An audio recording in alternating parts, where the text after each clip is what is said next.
have a mystery guest. Mystery guest. I'm not really sure what's going on here, but I'm ready to go with whatever you suggest. Well, I want to introduce him as under his wrestling name. He used to be known as Hiram Littlefoot from West Virginia. Oh God! I wish I was getting paid for this.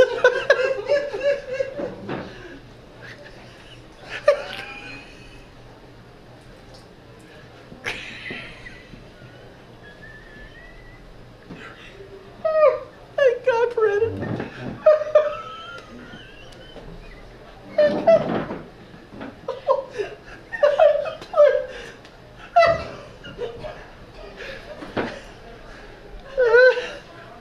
Oh Jesus!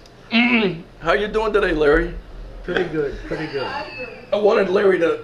Larry's one of the regulars hangouts here at the hotel and everything. He's one, but I wanted him to come on and chit chat because he's. Oh, you're 100 and what now, Larry? I believe it's 115. That's good. You've died 2 or 3 times in your lifetime, haven't you? Oh yes, yes I have. I have. What's your current status? You with us or against us? I'm with us. You're with functioning right now? Just. Are you vertical? Because Let I me noticed see. you had that was a real trip for you coming around. You got lost behind. Well, there was some stuff there that I couldn't see because of my mystery appearance. Your mystery appearance. And your reason for wearing the bag is what? Because I tried to entice you the last couple of days. I wanted you to come on as Larry the Bag Man because this is Miami. And Well, a lot of know. stuff goes on down here. I know that, but my bagman activity stopped about 25 years ago. Because you were originally from what? New Jersey and New York and what have No, you? New York. New York? Yeah. You were original Manhattanite? No, I was born in the Bronx and raised in Queens. So you know the New York mystique and all that. Well, You were a real bagman and stuff in those days, weren't you? No, I was an honest man in those days. Let me tell the story, Larry. It's my show, okay? Oh. You were a real bagman in those days, right? Yes, absolutely. Did you know Damon Runyon while you were up there? Slightly. He and I went to different schools together. That's. you're a prince. How many years you been down here in Miami? Approximately 30 or 40, maybe a little longer, but I don't remember. That's the first thing to go, or is the second? Your memory. I don't remember. There you go. Anyway, you've got a lot of stories. You and I go back a long way. I mean, I came down here. I think my parents brought me down to Miami back in 43, 44, something like that, I believe. And you came in. When did you? Subsequent to that, I believe. Yes, absolutely. What year do you remember you came down here? Were you awake then? What year did you come down here? I believe it was in the. Let me think. I think it was in the 50s. Okay. So you've seen a lot like I have down here. I've seen a lot of changes. A lot of changes. In fact, there's only 14% of us Anglo-Americans still left here in Dade County. Most of the rest of the United States doesn't know it or care. That's what I understand. 14% white English-speaking Americans, but we're holding our own. Not too well, but we're trying. But we're looking to you for reproduction and replacement. It ain't gonna happen, I right? do my best to contribute to that factor. Well, that's enlightening right there. That's history right there. Anyway, we're glad you're here, Larry, and we chit-chat with you just almost every morning when we come in here. And Dave Kennedy is one of those that attracted me to this place years ago, and we had a former mutual friend here, J.J. Welch, who was a dear friend of ours. And I remember a number of years ago, J.J. was a former Marine and policeman here in Miami, and he used to always try to hook me up with Dave Kennedy, and I knew who he was from a distance for the things I knew about him. Knew he was a politician, knew he was retired, knew he used to be the mayor of Miami and all that.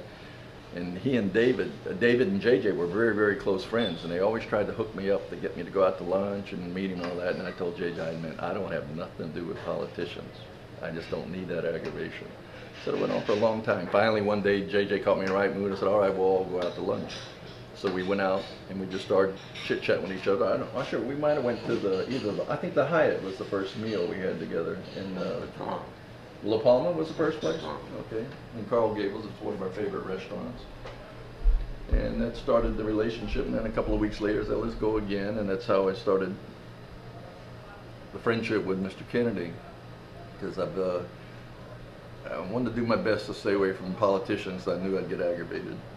But David was a little bit different, and it struck me strange that he had an excellent, clean track record down here. He was an honest politician. We have a park named after you too, don't we, down in Coconut Grove? Yeah. David T. Kennedy Park. Right. That's a story in itself, how that all came to be. It's a wonder you didn't get killed, because all the developers wanted that property for condominium and hotel development. Right. That was quite a struggle in those days. Right. Remember what years was that, David? 1971.